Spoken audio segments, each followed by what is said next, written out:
Good morning sa inyo sir at sa lahat ng mga manonood.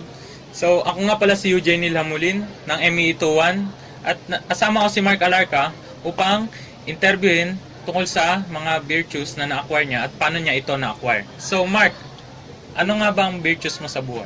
Ang virtues ko sa buhay, ito yung pagiging matulungin tsaka pagiging friendly. Pagiging matulungin kasi sa tuwing nakakita ko na kailangan tulong, parang na-force yung sarili ko na tumulong kasi ako yung taong parang lalapitan ko siya upang tulungan at parang maging kaibigan ko siya. Parang sa bahay din, nagkukusa na akong gumawa ng mga gawaing bahay kahit di sabihin sa akin. Sa mga kaklase ko na humihingi ng tulong, andito naman ako lagi para tumulong sa kanila. Yun.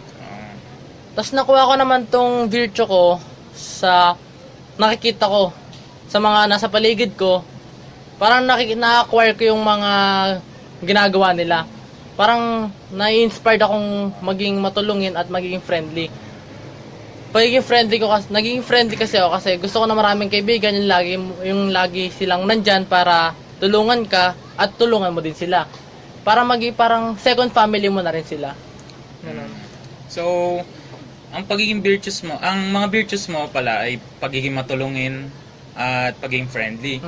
So, maganda yan. Saka na-acquire mo ito dahil sa mga nakapaligid na tao sa'yo. So, maraming salamat po, Mark Alarca, sa pagtulong sa akin at sa pagbibigay ng oras para sa panayam na ito. Maraming salamat din, Jay. Salamat. Ingat, boy.